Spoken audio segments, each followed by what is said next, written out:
హల్లెలూయా, హల్లెలూయా. చూడండి, పరిశుద్ధ గ్రంథములో నుండి మనము దేవుని వాక్యాన్ని మనము ధ్యానం చేసుకుందాం.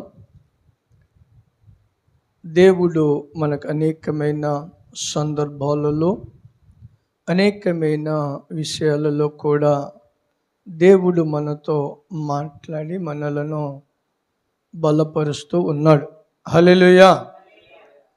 మనము ప్రతి సందర్భములో కూడా ప్రతి సమయములో కూడా దేవుని సన్నిధికి మనము వస్తూ ఉన్నాము.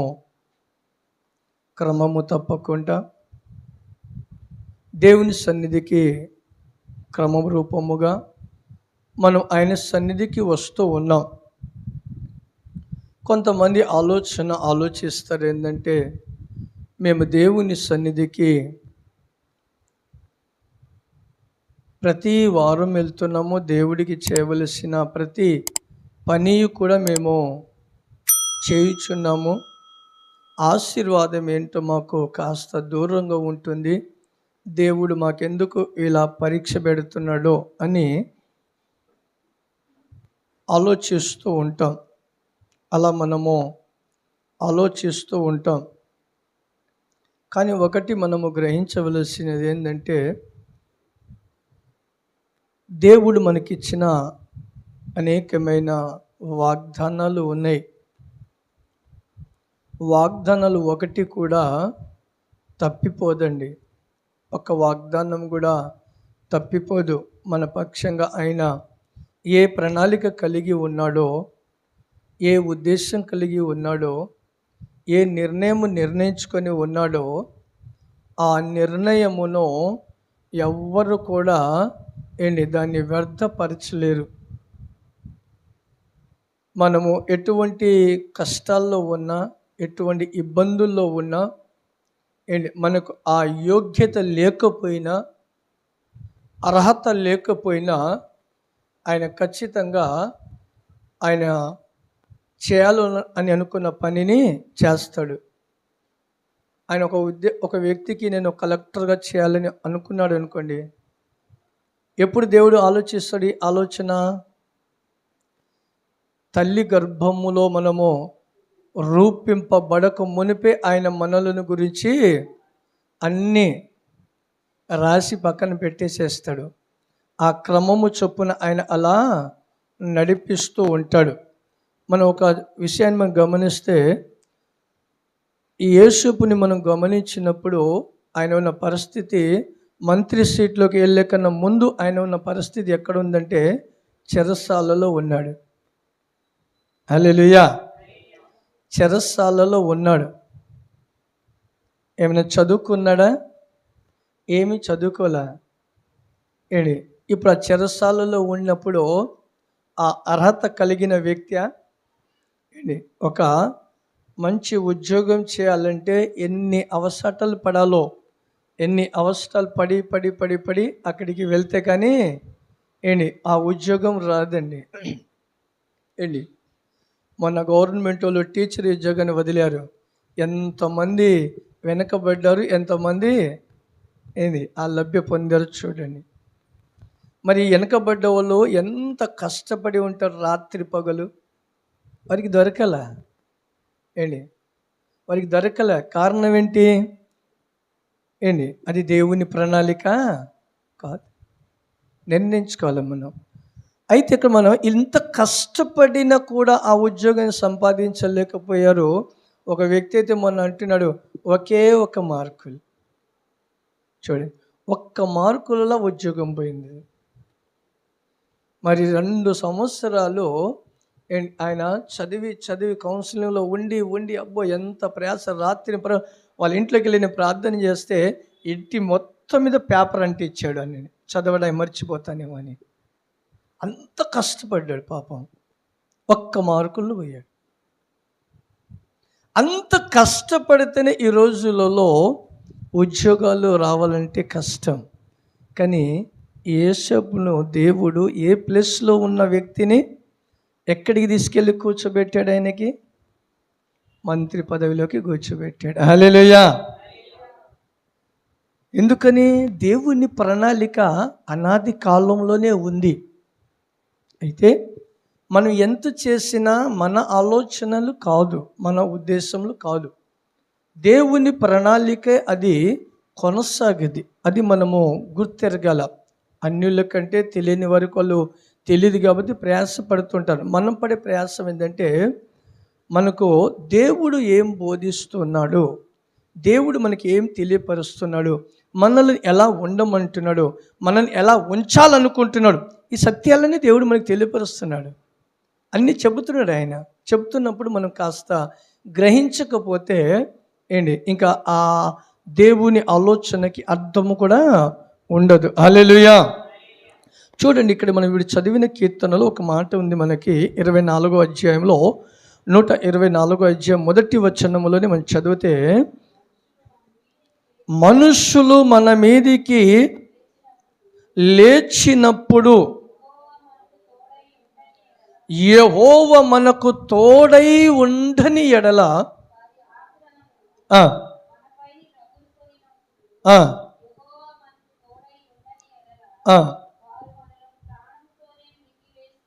హల్లెలూయా. చూశారు ఈ మాట?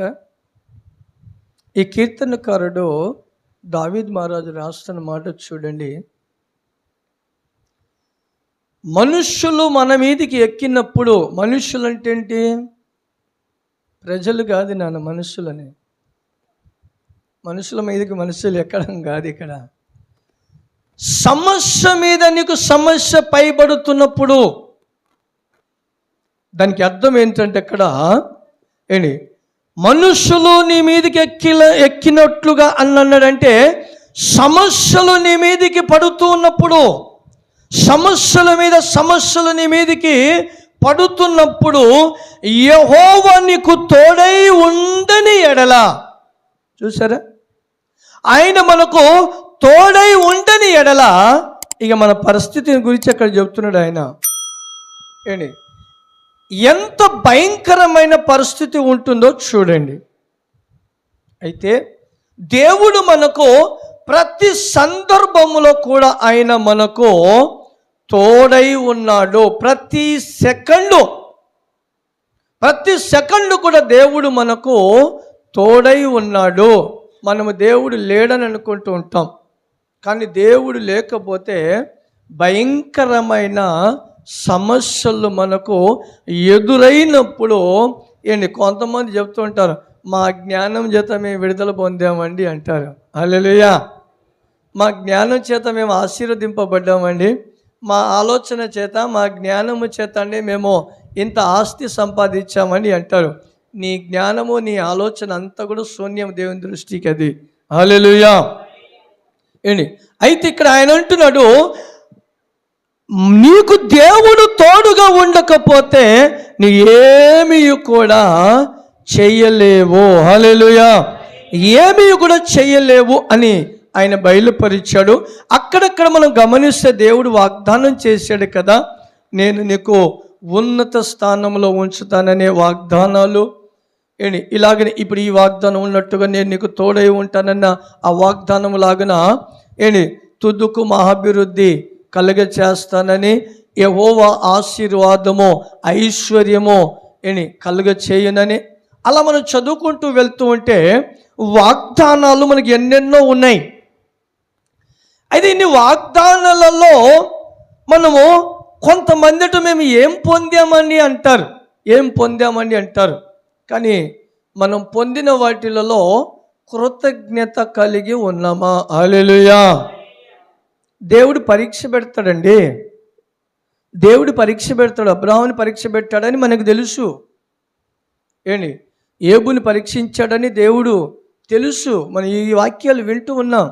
విన్నప్పుడు కూడా మనము మనం ఆ పరిస్థితిలో ఉండకూడదు. ఈరోజు దేవుడు సూటిగా మీతో మాట్లాడుతున్న మాట ఇది. హల్లెలూయా. దేవుడు ఎందుకు ఆశీర్వదించట్లేదు? ఇదే కారణం. ఈరోజు నీకు నీవే పరీక్షించుకోవాలి. ఈరోజు నువ్వు మనం చూసిన అనేకమైన వాగ్దానాలను బట్టి దేవుడు నిన్ను ఆశీర్వదించాలని ఉద్దేశించినప్పుడు, దేవుడు నిన్ను బలపరుస్తున్నప్పుడు నీవు ఉన్న ఇప్పుడు పరిస్థితి ఎటువంటిది? మనకు బైబిల్లో 3 ఆశీర్వాదాలు ఉన్నాయి. 3 ఆశీర్వాదాలు ఉన్నాయి. ఎప్పుడైనా దైవ సేవకులు మీకు ప్రార్థన చేస్తూ ఉంటారు. దైవ సేవకులు ప్రార్థన చేస్తూ ఉంటాడు. మీరు గుప్పిలు ఇప్పేటప్పుడు, మీరు ప్రాముఖ్యమైన తీసుకొచ్చేటప్పుడు ప్రార్థన చేస్తారు. ఏమని ప్రార్థన చేస్తారు? మీరు ఇచ్చిన వాటికి 30 60 ఇంకోటి 100. హల్లెలూయా. ఇప్పుడు 30 అనేది 100 వెళ్ళాలంటే ఎన్ని భాగాలు అవుతున్నాయి? 3 భాగాలు కలిస్తే 100 అవుతాయి కదా. 30 100 3 భాగాలు కలిస్తే 100 అవుతాయి. హల్లెలూయా. అయితే ఇప్పుడు గమనించండి, 30 60 100. ఈ మూడింటికి నేను 3 వాక్యాలను మీ మధ్యలోకి తీసుకొస్తాను. హల్లెలూయా. ఎందుకు మనం ఆశీర్వదింపబడలేకపోతున్నామో, ఎందుకు మనము ఎటువంటి ఆశీర్వాదాన్ని మనము పొందలేకపోతున్నామో, దేవుడు మనకు ఎందుకు ఆశీర్వదించలేకపోతున్నాడు, దేవుడు ఏమై ఉన్నాడు, దేవుడు ఎక్కడ ఉన్నాడు, మనం ఎక్కడ ఉన్నామనే ఈ విషయాన్ని ఈరోజు మీ మధ్యలోకి తీసుకొస్తాను. హల్లెలూయా. నా పని ఏంటంటే, దేవుడు యెహోషువతో ఒక మాట అన్నాడు, గుర్తుందా? యెహోషువతో ఒక మాట అన్నాడు. మొదటి అధ్యాయం యెహోషువ గ్రంథంలో ఆయన చెప్పాడు, అయ్యా మోషే ఇప్పుడు లేడు కానీ తన గురించి నువ్వు ఆలోచించబోకు. ఇప్పుడు నువ్వు చేయవలసిన పని ఏంటంటే, నా సన్నిధిలో నువ్వు చక్కగా నడుస్తూ ఈ పరిశుద్ధ గ్రంథములో ఉన్న వాక్యములను ఏది కూడా తప్పిపోకూడదు నీ ద్వారాగా.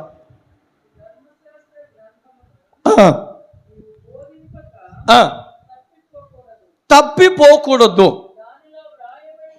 దానిలో రాయబడి ఉన్న వాటి అన్నిటి ప్రకారము చేయుటకు నీవు జాగ్రత్త పడినట్లు దివారాత్రము దానిని ధ్యానించిన ఎడల నీ మార్గములను వర్ధిల్ల చేసుకొని చక్కగా ప్రవర్తించెదవు. హల్లెలూయా. చూడండి, ఇప్పుడు ఇక్కడ యెహోషువతో మాట్లాడాడు, ఈ ధర్మశాస్త్రములో ఉన్న ప్రతి ఒక్క వాక్యము నా ద్వారా ఏది తప్పిపోకూడదు. తప్పిపోయిందనుకో నేను దోషినవుతాను, నేను దేవుని దృష్టికి దోషినవుతాను. ఎందుకో తెలుసా? ఈ వాక్యము మీ యొద్దకి రానప్పుడు, మీరు అక్కడ నరకంలోకి వెళ్ళేటప్పుడు పరిశుద్ధాత్మ దేవుడు అక్కడ నుంచి వచ్చి మిమ్మల్ని అడుగుతాడు, ఈ వాక్యము నీకు తెలియదా అంటాడు దేవుడు. ఈ వాక్యం నీకు తెలియదా అన్నప్పుడు మీరేమంటారు? అయ్యా నువ్వు మాకు పంపించిన దైవజనుడు పాస్టర్ గారు మీకు ఈ వాక్యాన్ని బోధించలేదయ్యా అంటారు మీరు. అప్పుడు ఎక్కడికి వస్తాడు దేవుడు? అప్పుడు ఎక్కడికి వస్తాడు? మిమ్మల్ని పక్కన పెట్టేసేసి నా యొద్దకి వస్తాడు. ఏంటయ్యా నిన్ను ఏర్పరిచింది దేనికోసము? నీకు అప్పచెప్పిన నీ ప్రజలను వారికి ఏ వాక్యము బోధించావు నువ్వు? వారి నిమిత్తము అంటాడు దేవుడు. వారు వెళ్ళవలసిన పొజిషన్లో, వారు వెళుతున్న నరకములో వారిని తీసుకొచ్చి నీ ప్లేస్లో కూర్చోబెడతాను, నిన్ను తీసుకెళ్ళి నరకంలో పడేస్తా అంటాడు దేవుడు నన్ను. హల్లెలూయా. అందుగురించి నేను చేయాల్సిన పని ఏంటి? ఇప్పుడు పరిశుద్ధ గ్రంథములో ఉన్న ప్రతి వాక్యం అది చెడు ఉండని మంచిది ఉండే నాకు అనవసరం. అది పరిశుద్ధాత్మ దేవుడు ఆయన అన్నీ కూడా దాన్ని వివరణ చేస్తూ ఉంటాడు ఆయన. హల్లెలూయా. అందుకోసం ఈరోజు మీకు ఒక ప్రాముఖ్యమైన విషయాన్ని మీకు గుర్తు చేస్తాను. ఇన్నాళ్ళు జరిగిందో విన్నారో వినలేదో తెలియదు, కానీ నా ద్వారాగా నేను ఒప్పుకుంటున్నాను, నా ద్వారాగా పరిశుద్ధాత్మ దేవుడు ఈ 3 వాక్యాలను 3 విభజంగా మాట్లాడాడు, కానీ 3టిని ఒకటిగా చేసి మాట్లాడాలి. హల్లెలూయా. ఈరోజు మాట్లాడుతున్న మీరు జాగ్రత్త పడండి. 30 60 100 మీరు ఆశీర్వదింపబడాలి. ఈ 100 ఆశీర్వాదము 30 ఆశీర్వాదము ఇవి ఏం చేస్తే వస్తుంది? ఇది ఎలా ఉంటే వస్తుంది? ఈ మూడు కూడా ఎవరికి వస్తున్నాయి, ఎప్పుడు వస్తున్నాయి? ఎవరికి వస్తుంది, ఎప్పుడు వస్తుంది? గమనించండి. ఈ మూడు ఆశీర్వాదాలు ఏంటి? 100 ఆశీర్వాదం ఎవరు పొందుతున్నారు? 30 ఆశీర్వాదాలు ఎవరు పొందుతున్నారు? గమనించండి. అర్థమవుతుందా? 100 ఆశీర్వాదం ఎవరు పొందుతున్నారు? 30 ఆశీర్వాదము ఎవరు పొందుతున్నారు? హల్లెలూయా. చూడండి, 100 అనేది స్టార్టింగ్ నుంచి పైనుంచి వచ్చుదాం. మనం ఇప్పుడు ప్రార్థన చేసేటప్పుడు కింది నుంచి పైకి వెళ్తారు దైవజనులు. 30 60 100. హల్లెలూయా. అలాగే ఇప్పుడు మనం పైనుంచి కిందికి వద్దాం, 100 కానుంచి వద్దాం. హల్లెలూయా. 100 ఫలము పొందగలిగిన వ్యక్తి ఎటువంటి వ్యక్తి అయి ఉంటాడో చూద్దాం. మీరు గమనించండి, 100 ఫలము పొందగలిగిన వ్యక్తి ఎటువంటి వ్యక్తి అయి ఉంటాడు? ఎటువంటి వ్యక్తి అయి ఉంటాడు? కీర్తన గ్రంథము 42వ అధ్యాయము 1వ వచనాన్ని చదవండి. ఏంటంట? దుప్పి నీటి వాగుల కొరకు ఆశపడినట్లు దేవా, నీ కొరకు నా ప్రాణము ఆశపడుచున్నది. నా ప్రాణము దేవుని కొరకు తృష్ణ కోరుచున్నది. జీవము కలిగిన దేవుని కొరకు తృష్ణ కోరుచున్నది.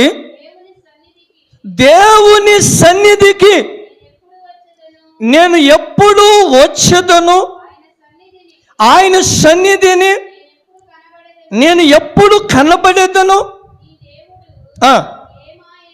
చాలు, ఇక్కడ ఆగుదాం మనం. ఇక్కడ 4 విషయాలు ఉన్నాయి. ఎవరి పలికిన మాట ఇది అమ్మా? కోరహు కుమారుడు పలికిన మాట. తనలో ఉన్న ఆసక్తి. ఇప్పుడు ఇది చూస్తాడు దేవుడు, ఇది చూస్తాడు దేవుడు. మనం కీర్తన గ్రంథం చదివామే 124వ అధ్యాయంలో. దేవుడు మనకు తోడుగా లేకపోతే అనేకమైన సమస్యలు మనకు ఎదురొస్తూ ఉన్నాయి. అయితే ఆ సమస్యలన్నీ తొలగిపోవటానికి దేవుడు మనకు తోడుగా ఉన్నాడు. మన సమస్య అన్నిటినీ కూడా దేవుడు దూరం చేసినప్పుడు ఇప్పుడు మనమున్న పొజిషన్ ఇప్పుడు గమనించండి.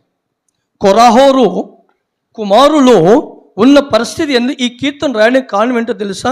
తన తండ్రి భయంకరమైన పాపాత్ముడు అనవచ్చు, దూషకరుడు అనవచ్చు, ఇంకోటి ఏంటంటే హేళన వ్యక్తి కూడా అనవచ్చు ఆయన్ని. అటువంటి ఆ పరిస్థితుల్లో నుండి వచ్చిన కుమారులు, తండ్రి పెంపకము భయంకరమైన పరిస్థితుల్లో ఉంది. ఆ తండ్రి గర్భములో నుంచి వచ్చిన ఈ కుమారులు కీర్తనను రాస్తూ వారిలో మార్పు ఎవరు తెచ్చారు? ఎవరండి మార్పులు వచ్చి? కొంతమంది అప్పుడప్పుడు అంటుంటాం కదా, పిల్లలకి తల్లిదండ్రులు పోలికి అంటుంటారు కదా. తల్లిదండ్రులు సరిగా లేకపోతే పిల్లలే సరిగా ఉంటుంటారు కదా. మరి వీళ్ళకి తండ్రి ఎలా ఉన్నాడు? ఆలోచించండి. ఎవరికి వారే నిర్ణయం తీసుకోవాల్సిన పరిస్థితి ఇది. హల్లెలూయా. దేవుని సన్నిధిలో వారికి వాక్యము తెలియకపోతే, వారికి వాక్యము అర్థము కాకపోతే, వారి వాక్యాన్ని వినకపోతే వారిని అనవచ్చు, లోకంలో ఉన్న వారిని అనవచ్చు, వారి తల్లిదండ్రుల పెంపకంలో పిల్లలు అలా అని. కానీ పరిశుద్ధ గ్రంథాన్ని చదివిన తర్వాత, పరిశుద్ధ గ్రంథంలో ఏర్పరచబడిన తర్వాత, బైబిల్ చదువుతున్న తర్వాత పిల్లలు నేర్చుకోవాల్సిన జ్ఞానము ఇది తల్లిదండ్రుల తప్పు కాదు. ఇది పిల్లల తప్పు. ఇది పిల్లల తప్పు. మన తండ్రి మనకు పరిశుద్ధుడు. మన తండ్రి పరిశుద్ధుడు. ఒక సందర్భంలో దేవుడు అంటాడు, ఇదిగో మీరు అన్యాయము చేయువారై ఉన్నప్పటికీ మీ పిల్లల కోసము మంచి ఈవులను ఇస్తూ ఉంటారు. అయితే నేను పరిశుద్ధుడను, శక్తివంతుడను. మీరు మీరు చేపను అడిగినప్పుడు పామునిచ్చేవాడను కానంటాడు దేవుడు. హల్లెలూయా. అయితే ఇతను ఈ కీర్తన రాసేటప్పుడు ఇతని పరిస్థితి భయంకరమైన ఆ ప్లేస్లో నుంచి వచ్చిన వ్యక్తి ఇతను. ఇప్పుడు ఇతను బలపడిన అతను బలములో దేవుని శక్తి పొందిన తర్వాత అతనిలో వచ్చిన తరబెత్తు చూడండి, అతనిలో వచ్చిన తరబెత్తు ఇది చూస్తాడు. మనం ఒకటి పెళ్లికి వెళ్ళామనుకోండి, ఉద్యోగానికి వెళ్ళామనుకోండి, మన సొంత పనికి వెళ్ళామనుకోండి, మన సొంత నిర్ణయానికి వెళ్ళామనుకోండి, అప్పుడు మనం ఎలా ఉంటామో దేవుని మందిరానికి ఎలా ఉంటామో. నీకు ప్రాముఖ్యమైనది నీ సొంత పనియా, నీ ప్రాముఖ్యమైనది దేవుడా? దేవుడు నీకు తోడుగా ఉండకపోతే, దేవుడు నీకు తోడుగా లేకపోతే నీకు భయంకరమైన సమస్యలు. ఒక క్షణము కూడా తన శిష్యులు తనకు దూరంగా ఉండినప్పుడు, ఆ సముద్రంలో ప్రయాణము చేస్తున్నప్పుడు దేవుడు కాస్త దూరం ఉంటే గాలి తుఫాను భయంకరముగా చెలరేగిపోయిందండి. హల్లెలూయా. గాలి తుఫాను చెలరేగిపోయింది. కేకలు పెడుతున్నారు, దేవా నువ్వు ఎక్కడ ఉన్నావు? కొద్దిగా సేపు ఆయన దూరం ఉండిపోతే జరిగే పరిస్థితి. దేవుడు ఇది చూస్తాడు మనకి. నువ్వు నూరంతులుగా ఫలించాలి, నువ్వు నూరంతులుగా ఫలించాలి. నూరంతులుగా నువ్వు ఫలించాలంటే నీలో ఏం ఉండాలి? ఏమండి, ఇప్పుడు విత్తనాలు వేస్తాం మనం. విత్తనాలు వేసేటప్పుడు మంచి విత్తనం భూమిలో వేస్తే మొలుచుద్దా? పుచ్చిపోయిన విత్తనం భూమిలో వేస్తే మొలుచుద్దా? ఆలోచించండి ఒకసారి. మీరు మైండ్ పెట్టి, నేను స్పీడ్గా వెళ్ళను, వాక్యం మీకు అర్థమయ్యేటట్టుగా తీసుకెళ్తాను. ఇప్పుడు పుచ్చిపోయిన విత్తనము మొలుచుద్దా? మంచి విత్తనం మొలుచుద్దా? మంచి విత్తనం మొలుచుద్ది. మరి ఇప్పుడు నీలో ఆ విత్తనం మంచిది ఉందా? ఇది గమనించ. నూరంతులుగా ఎవరు ఫలిస్తున్నారు? ఇక్కడ ఏమంటాడు ఈ విత్తనం? నేను ఎప్పుడు కనబడాలి? నేను ఎప్పుడు వెళ్ళదును. చూసారా? నేను ఎప్పుడు నీ సన్నిధికి వెళ్ళదును, నేను ఎప్పుడు నీ సన్నిధికి కనబడదును. మన అవసరాల నిమిత్తం మాత్రం మనం పరిగెత్తుతూ ఉంటాం. అది చూడట్లేదా దేవుడు? మీరు ఆలోచించండి. మీరు ముందు రావడం వల్లనో వెనక రావడం వల్లనో నాకు నష్టమేం లేదు. నాకు నష్టమేం లేదు. నేను వాక్యాన్ని వివరణ చేస్తున్నాను మీకు, అంతే. వాక్యాన్ని మీకు వివరణ పరిశుద్ధాత్మ దేవుడు చేస్తున్నాడు. మీరు వెనుకొచ్చినా ముందొచ్చినా ఎప్పుడొచ్చినా అక్కడ ఆశీర్వదింపబడేది మీరే. దీని వలన ప్రయోజనం వచ్చేది మీకే. నాకేం వచ్చేది? ఏమైనా వచ్చిద్దా? నాకేమైనా వచ్చిద్దా? నాకు పరలోకంలో వచ్చేది ఎంతవరకు. హల్లెలూయా. పరలోకంలో నాకు వచ్చేది. భూమి మీద నాకేం రాదు. నాకేమి రాదు భూమి మీద. మీరు ఏది చేసినా కానీ దేవుని కోసమే చేస్తారు మీరు. నాకు పరలోకం మీరు అయినా ఇంకొక మాట కూడా ఉంది బైబుల్లో. తన సేవకులను ఏర్పరచుకొని ప్రభు అన్నాడు, మీరు వెళ్ళి సర్వలోకానికి సువార్త ప్రకటించండి.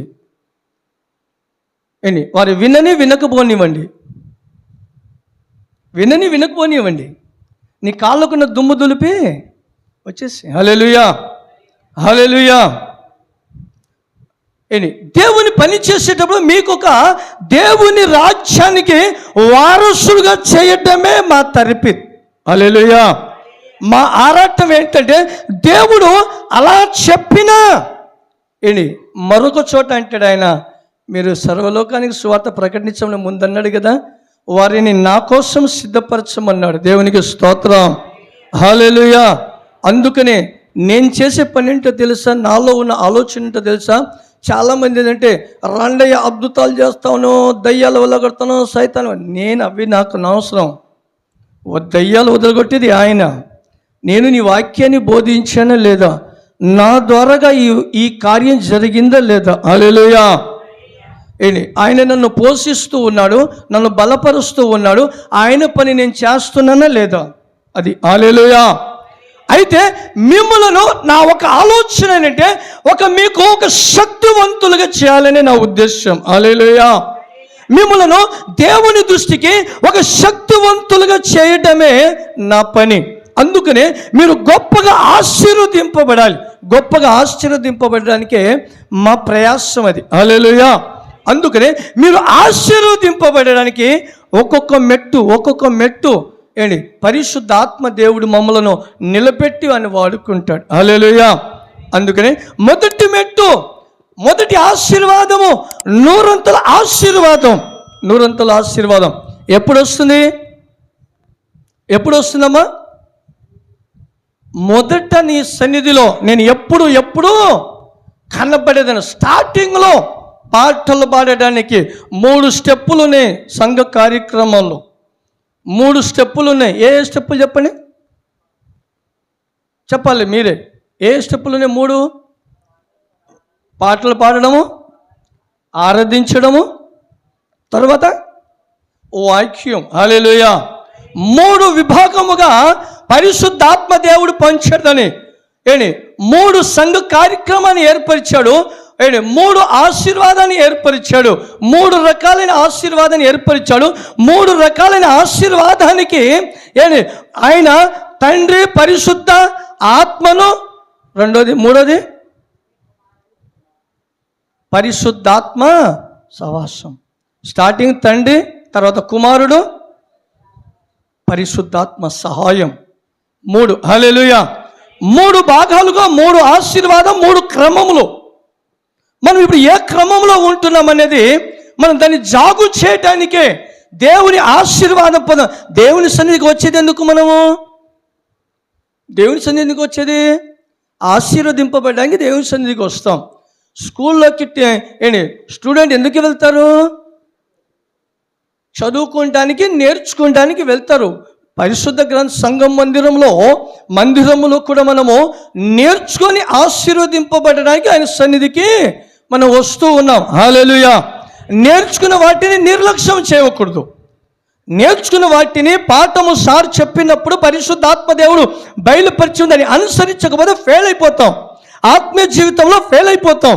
ఆత్మీయ జీవితంలో మనము సక్సెస్ అవుతూ ఉంటే మనం ఆశీర్వదింపబడతాం. హల్లెలూయా. అందుకనే ఇతని మాటల్లో ఎన్ని ఉన్నాయి? 4 విషయాలు ఉన్నాయి. ఈ 4 నేను వివరించడానికి సమయం లేదు, కానీ ఇంకా 2 భాగాలు ఉన్నాయి కాబట్టి ఇతను చదువుని మరోసారి. దుప్పి నీటి వాగుల కొరకు ఆశపడినట్లుగా దేవా. హల్లెలూయా. ఏంటంట? ఎవరు ఆశపడినట్టు? దుప్పి అంటే అర్థం ఏంటి అమ్మా? దుప్పి అమ్మా దుప్పి మీరు చెప్పండి మీకు అర్థమైనట్టుగా.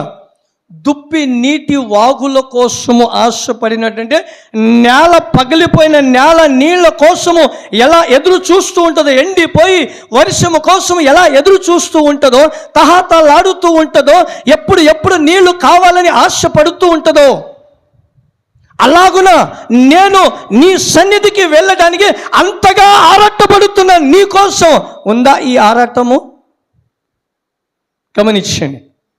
ఉందా నీ ఆరాటం? ఇటీ ఎందుకు నేను ఆశీర్వదింపబడ్డాను? దేవుడు ఎప్పుడు ఆయన నేను ఎవరిని కూడా అన్యాయం చేయువాడను కానీ. హల్లెలూయా. ఎవరిని కూడా అన్యాయం చేసే దేవుడు కాడు. అయితే మనలో ఈ తత్వం ఉందా? మొదటి పాయింట్ చూడండి. దుప్పి నీటి ఆశ పడినట్టుగా దేవా నీ కొరకు నా ప్రాణము ఆశపడుచున్నది. 2వ పాయింట్ చూడండి. నా ప్రాణము దేవుని గురించే. హల్లెలూయా. అంటే ఈయనకి కుటుంబం లేదా? ఒంటరివాడా? ఒంటరివాడినా? అందరూ ఉన్నారు ఆయనకి. హల్లెలూయా. అందరూ ఉన్నారు. అయినప్పటికీ ఏం చేస్తున్నాడు ఆయన? ఎవరి కోసము? దేవుని కోసము తృష్ణ కోరుచున్నాడు. హల్లెలూయా. ఎవరి కోసము? దేవుని కోసం. ఇంకా నాకెవరో తెలియదు, ఎవరో నాకు తెలియదు. హల్లెలూయా. అందుకనే యేసు ప్రభు కూడా అన్నాడు, నా నిమిత్తము నీకు ఉండవలసిన అన్ని విడిచిపెట్టమన్నాడు ఆయన. హల్లెలూయా. దేవుని నిమిత్తము బంధువులను, స్నేహితులను, అన్నదమ్ములను చివరికి ఇవన్నీ పక్కన పెట్టేసేసిన లాస్ట్లో అంటారు నీ ప్రాణానైనా. హల్లెలూయా. దేవుని కోసం నువ్వు విడిచిపెడితే దాని కింద చెప్పిన మాట ఏంటంటే, నువ్వు విడిచిపెట్టిన ప్రతిదీ కూడా నువ్వు పొందగలుగుతావు. హల్లెలూయా. ఆయన నువ్వు విడిచిపెట్టావని ఆయన విడిచిపెట్టడు, నువ్వు విడిచిపెట్టేసావని ఆయన విడిచిపెట్టడు, నీకు ఆయన అనుగ్రహిస్తాడు. హల్లెలూయా. ఆయన నిన్ను రెట్టింపు ఆశీర్వాదం నీకు కలుగ చేస్తాడు ఆయన. ఇది ఆయన కోసం. మూడో మాట ఏమంటున్నా చూడండి.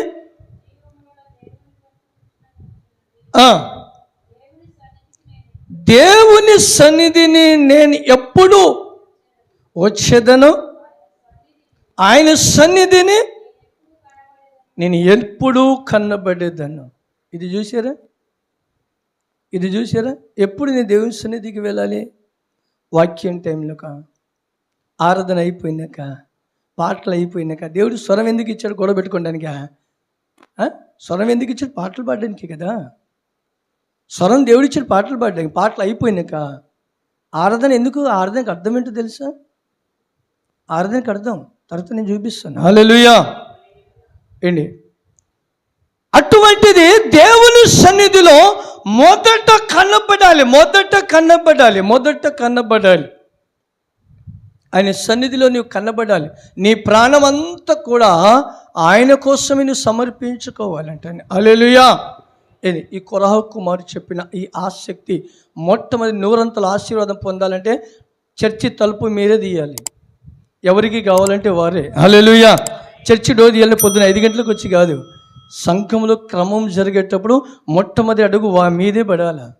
ఏమండి, ఇంకొక విషయం చెప్తాను మీకు, గమనించి. ఎవరైనా కానీ గిఫ్ట్ ఇచ్చారనుకోండి,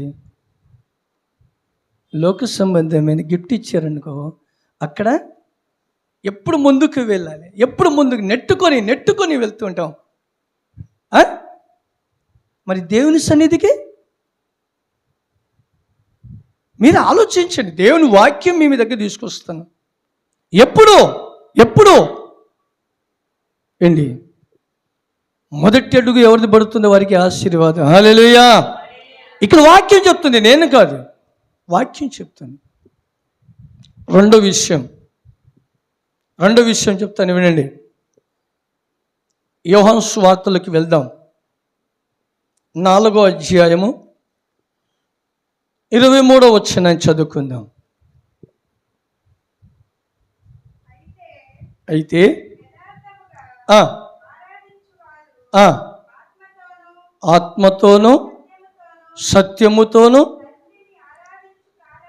తండ్రికి ఆరాధించు కాలం వచ్చుచున్నది, అది ఇప్పుడును వచ్చియే ఉన్నది. చూడండి, తన్ను ఆరాధించువారు అట్టివారే కావాలని తండ్రి కోరుచున్నాడు. ఎవరు కోరుచున్నాడు? Second step. మనకి ఎన్నో ఆశీర్వాదం, అరదంతుల ఆశీర్వాదం ఇది. ఏంటి సెకండ్ స్టెప్? ఇది దేవుడు కోరుకుంటున్నాడు. ఆరాధించే కాలము వచ్చింది, ఇది ఇప్పుడేనన్నాడు ఆయన. ఆల్రెడీ వచ్చేసింది, జరుగుతుంది. ఈ ఆరాధించే ఈ కాలములో మీరు ఆయనని ఏం చేయాలి?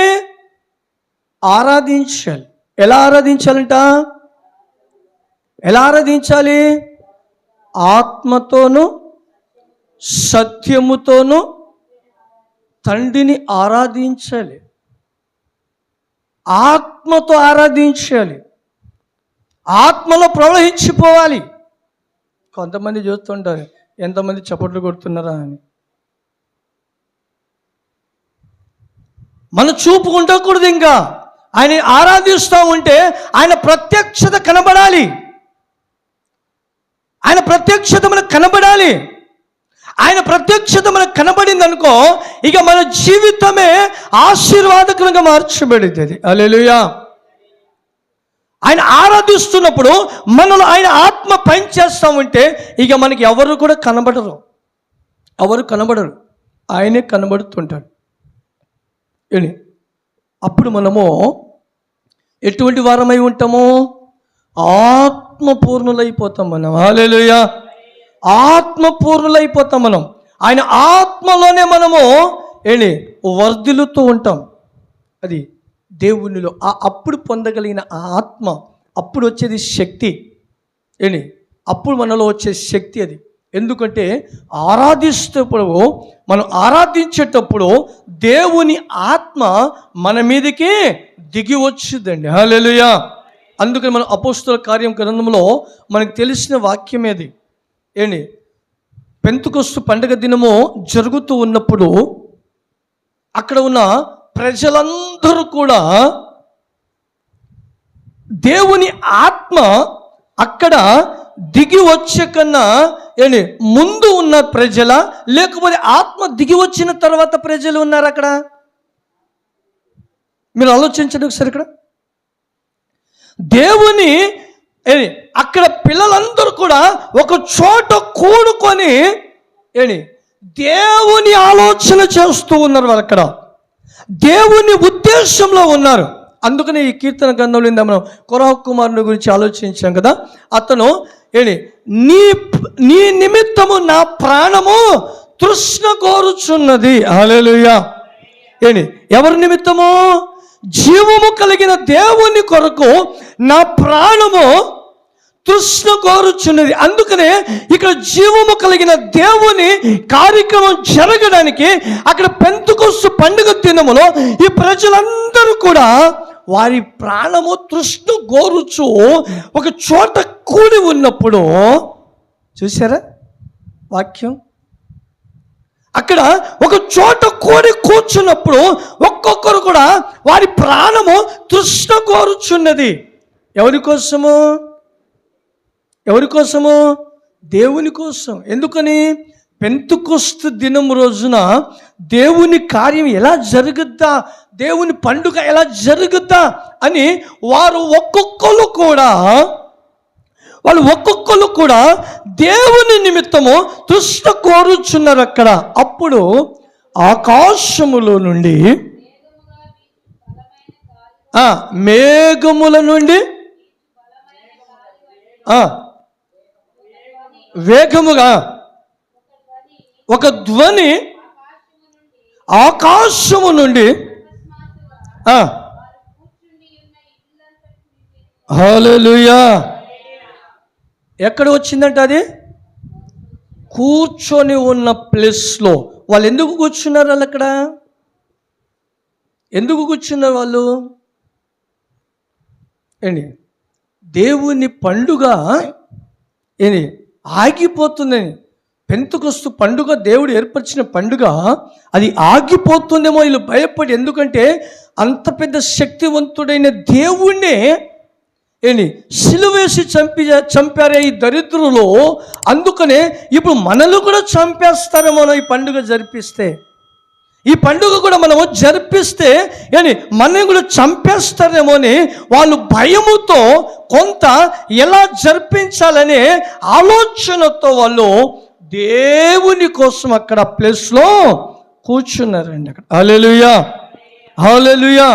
ఎప్పుడైతే ఆ ప్లేస్లో ఆ ఆలోచన చేత వాళ్ళు కూర్చొని ఉన్నారో అప్పుడు ఆకాశములో నుండి ఒక గొప్ప అగ్ని వేగముగా వచ్చేసిందండి.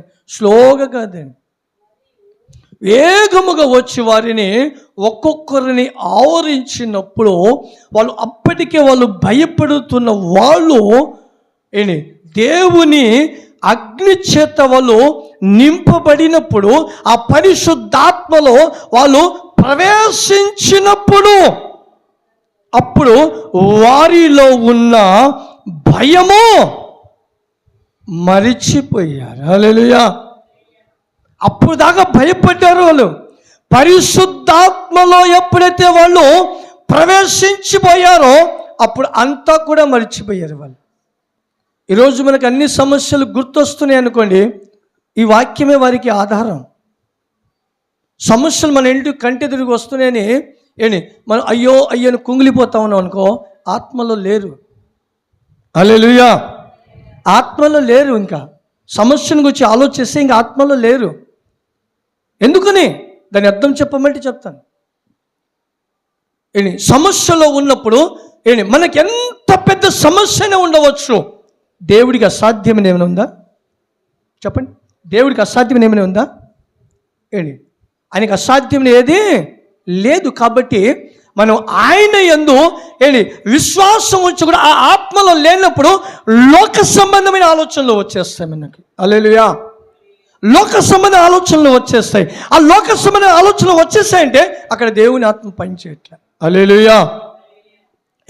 దేవుని ఆత్మ అక్కడ పనిచేయట్లే. అందుకని అక్కడ అంటున్నాడు ఆయన, నీవు ఆత్మలో వెళ్ళిపోయిన తర్వాత, ఆత్మలోని ప్రవేశించిన తర్వాత, ఆ ఆత్మను కమ్మేసేసిన తర్వాత వారికి ఉన్న సమస్యను మరిచిపోయి వాళ్ళు ఒక్కొక్కరు కూడా పరిశుద్ధాత్మతో నిండి వాక్శక్తిని అనుగ్రహించాడు. హల్లెలూయా.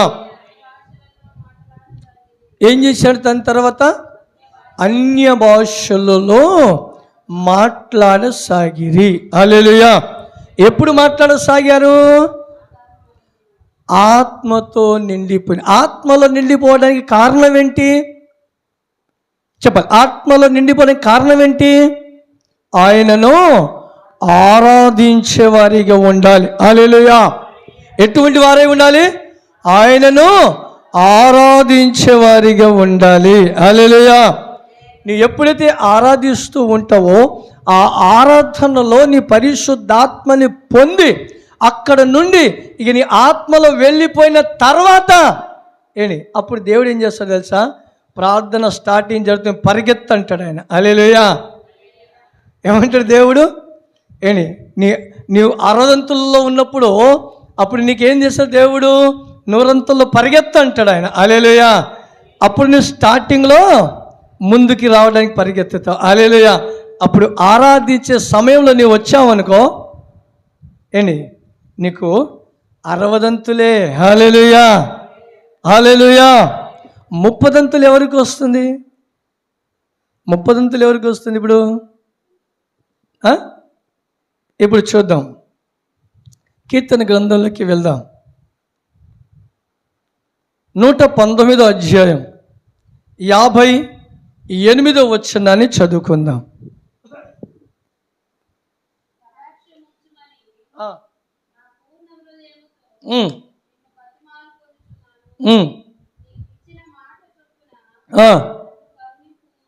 ఏంటంట?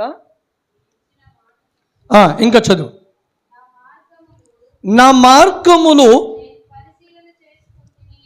నేను పరిశీలన చేసుకొంటిని, నీ శాసనముల తట్టు మరలుకొంటిని, నీ ఆజ్ఞలను అనుసరించుటకు నేను జాగు చేయక త్వరపడి తిని. ఇప్పుడు ఇక్కడ ఈయన దేని గురించి చెప్తున్నాడు? దావీదు మహారాజు. ఈ కీర్తన రాసింది దావీదు మహారాజు. ఇతను ఇప్పుడు దీంట్లో కూడా మనకు ఒక ప్రాముఖ్యమైన 3 విషయాలు కనబడతాయి. 3 విషయాలు కనబడతాయి. మొదటి మాటకి ఏమంటున్నాడు ఆయన? చదవండి. కటాక్షం ఉంచమని నా పూర్ణ హృదయముతో నిన్ను బతిమాలు కొనుచున్నాను. ఇప్పుడు ఇది గమనించండి. నీకు ఇచ్చిన మాట చొప్పున నన్ను కరుణించుము, నా మార్గములను నేను పరిశీలన చేసుకొంటిని, నీ శాసనముల తట్టు మరలుకొంటిని.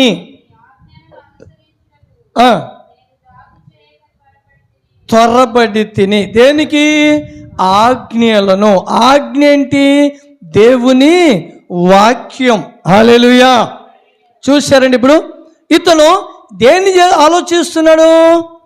నీకిచ్చిన మాట చొప్పున అంటే చూడండి, నీకిచ్చిన మాట చొప్పున నేను నిన్ను పరిశీలన చేసినప్పుడు నా జీవితాన్ని నేను కూడా పరిశీలన చేస్తే అక్కడ నాకు కనబడేది ఏంటంటే నా జీవితం కనబడుతుంది. హల్లెలూయా. హల్లెలూయా. అక్కడ ఆయన టైం చేసుకున్నాడు. నేను నీ మార్గంలో అనుసరించాలని మొదట అనుకున్నాను. అయ్యా, నేను ప్రతి సంవత్సరము మొదట నీ సన్నిధిలో ఉండాలనుకున్నాను, కానీ నేను ఉండలేకపోతున్నాను. నాకు నేనే పరిశీలన చేసుకున్నాను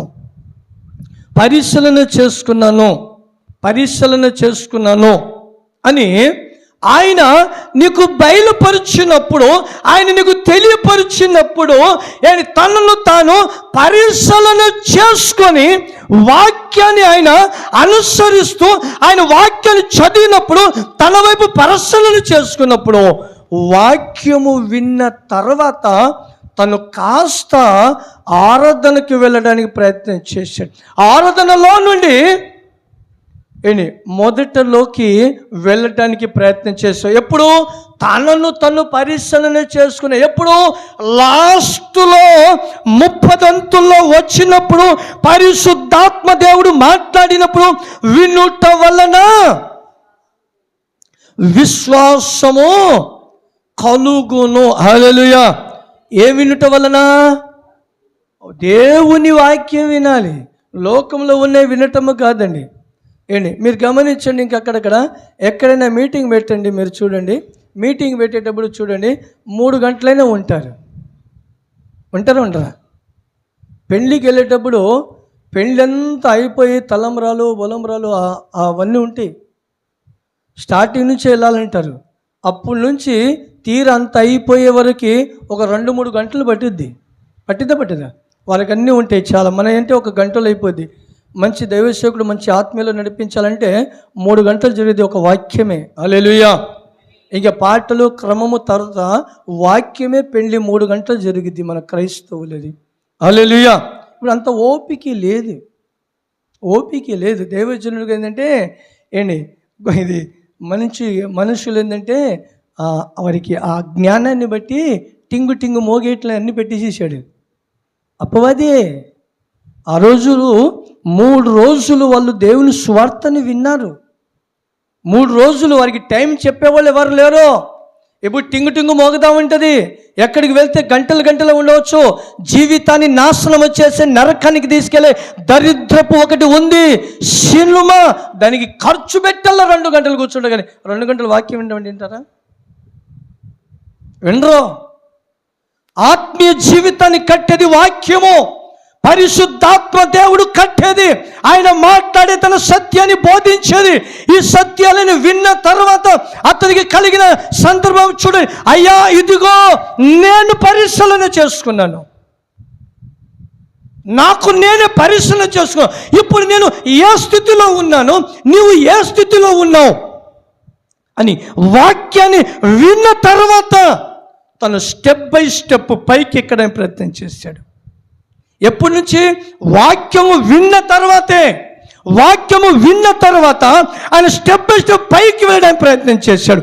మీరు కూడా ఇప్పుడు ఉన్న పరిస్థితి ఏంటంటే 60 స్థాయిలో ఉన్నారు, వాక్యాన్ని వింటూ ఉన్నారు. వాక్యాన్ని విని మాకు ఇదే చాలనుకున్నానుకో, ఆ 30 అర్థమైంది. ఇప్పుడు దేవుని వాక్యము విన్న తర్వాత ఈ వాక్యమే చాలు మాకు, ఆ టైంలోనే వెళ్తామని అనుకో, ఆ కాస్త 30 వచ్చేది. ఆ వాక్యాన్ని విన్న తర్వాత అబ్బో, నేను పరిశీలన చేసుకొని నా జీవితాన్ని నా దేవుని చేత ఆశీర్వదింపబడాలని కాస్త వాక్యం నుంచి ఆరాధనలోకి ముందుకు వెళ్ళండి, 60 వస్తాయి. హల్లెలూయా. వాక్యంలోకి వెళ్ళిన తర్వాత పరిశుద్ధాత్మ దేవుడు నిన్ను బలపరిచిన తర్వాత ఆత్మలోని ఆత్మలో వర్ధిల్లుతున్నప్పుడు యోహాను పత్రికలో ఆయన చెప్పిన మాట, నీవు ఆత్మలో వర్ధిల్లుచున్న కొలది. హల్లెలూయా. చూసారా? నీవు ఆత్మలోకి వెళ్ళిన తర్వాత ఆత్మలోని వర్ధిల్లుతున్న కనుక అన్ని విషయాలలో. హల్లెలూయా. ఎక్కడికి వెళ్ళాలి ఇప్పుడు? నువ్వు ఎక్కడికి వెళ్ళాలి? ఆరాధనలో నుండి స్టార్టింగ్ పాటలు పడే సమయములో స్టార్టింగ్ పాయింట్లోకి వెళ్ళాలి నీవు. హల్లెలూయా. మాకెందుకు లేండి, మేము ఆ టైంలోనే వస్తాం. ఎవరికి చేస్తారు? చిన్నపిల్లలంటే దెబ్బ కొట్టి చాక్లెట్ ఇప్పిస్తారు. ఎవరికేమో ఇప్పుడు పరిశుద్ధాత్మ దేవుడు బయలుపరిచినప్పుడు మీరు నడుచుకోనండి అంటాడు. నడుచుకొనండి అంటాడు. ఆయన నడిపిస్తూ ఉంటాడు. పరిశుద్ధాత్మ దేవుడు మనతో మాట్లాడుతుండవు. ఆయన చేసే పని ఏంటో తెలుసా? దేవుడు మీకు చెప్తా ఉంటాను కదా, గుర్తు లేకపోతే మరోసారి మీకు వివరణ ఇస్తాను. ఆయన మనలను దేవుడు పిలిచి ఆయన బాప్తీసం ఇచ్చేంత వరకు ఉంటాడు. ఆయన నడిపిస్తాడు. మీరు వెనకబడ్డ నడిపిస్తాడు. ఆయన బాప్తీసం పొందేంత వరకు. బాప్తీసము పొందిన తర్వాత ఇక మీరు నడవమంటాడు ఆయన. హల్లెలూయా. అప్పుడు మీరు చేసే వాటిని బట్టియే వాటి క్రియలు చొప్పున ప్రతిఫలము ఇస్తానన్నాడు ఆయన. హల్లెలూయా. అందుకని మీరు ఇశ్రాయేలు ప్రజల గురించి మీరు గమనించి మీకు అర్థం కాకపోతే, ఇశ్రాయేలు ప్రజలను ఐగుప్తులోంచి తీసుకొచ్చిన తర్వాత 10 తెగుళ్ళు పంపించేశాడు. 10 తెగులు పంపించేసేసి ఆ ఐగుప్తులందరినీ తరమేసేసి 10 అద్భుతాలు వారి కళ్ళ ఎదురు చూపించి అప్పుడు అన్నాడు ఆయన, ఆ ఎర్ర సముద్రం దాటించిన తర్వాత అప్పుడు అంటే దేవుడు, ఇదిగో ఇప్పుడు ఇక్కడ నుంచి మీరు నడుచుకొనండి అంటాడు. హల్లెలూయా. నా కట్టడాలను నా ఆజ్ఞలను ఇప్పుడు మీరు అనుసరించండి అంటాడు ఆయన. హల్లెలూయా. అప్పుడు దాకా చెప్పలా. 10 తెగులు ఆ ఐగుప్తు మీద పంపించినంత వరకు దేవుడు మీరు నడుచుకోమని అసలు చెప్పలా. ఆ అద్భుతాలు 10 అద్భుతాలు వారి కళ్ళెదురు చూపించి అద్భుతాలు చూసిన తర్వాత అప్పుడు మీరు నడవండి అయ్యా అన్నాడు ఆయన. హల్లెలూయా. అప్పుడు మనకున్న పరిస్థితి బాప్తీసం తీసుకెళ్ళేంతవరకు ఆయన నడిపిస్తుంది. దాని తర్వాత విడిచిపెడతాడు ఆయన. మన క్రియలను బట్టి మనల్ని ఆశీర్వదిస్తాడు. హల్లెలూయా. మనం ఏ క్రియ చేస్తామో, మనం ఎలా చేస్తామో, లేదండి పాటలు పాడే టైంలో వెళ్దాము అనుకుంటే నూరంతల ఆశీర్వాదం నీకు మొదటిగా వస్తే, దాని తర్వాత ఆరాధనలోకి మాకు చాలనుకోండి 60 నీకు, లేదు మాకు వాక్యానికే పరిమితం అనుకుంటే అంత అయిపోయినాక దేవునికి మోకం చూపించడానికి వెళ్దాంలే అని అనుకుంటే నీకు అది 60 చివరి దాకా నువ్వు స్టెప్ బై స్టెప్ వెళ్తూ ఉంటే నీకు ఆశీర్వాదం. హల్లెలూయా. నువ్వు స్టెప్ బై స్టెప్ వెళ్తుంటే నీకు ఆశీర్వాదం. ఈరోజు నువ్వు ఈ మాటని విన్నావు కనుక నువ్వు జాగ్రత్త పడడానికి ప్రయత్నించి, నువ్వు జాగ్రత్త పడకపోతే ఐగుప్తులో ఉన్న ఇశ్రాయేలు ప్రజలు బయటికి నడిపించిన తర్వాత దేవుడు అన్ని కట్టడాలను తెలియపరిచి నడవనప్పుడు వారి గురించి ఒక మాట ఉంది. ఈరోజు కూడా నడవని వారి గురించి కూడా ఒక మాట ఉంది. మీరు ఈ వాక్యాలను అనుసరించి నడుచుకున్నారనుకో మీకు ఆశీర్వాదము. నడవకపోతే దేవుడు అంటున్న మాట చూడండి. ఇక్కడ ఇర్మియా గ్రంథంలోకి వెళ్తాను. ఇర్మియా గ్రంథము 4వ అధ్యాయం 22వ వచనం చదువుకుందాం.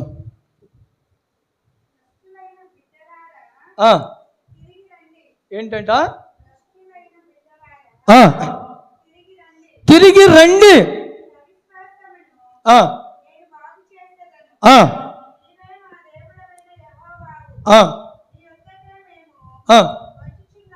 ఎన్నో వచనమమ్మా? 4వ అధ్యాయం 22వ వచనం. నా జనులు ఏంటంట?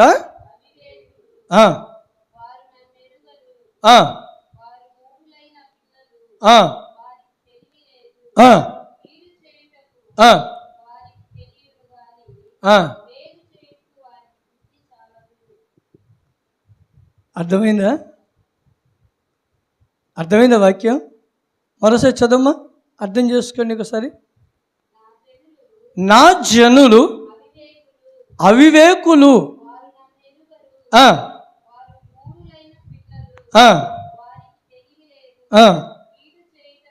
కీడు చేయుటకే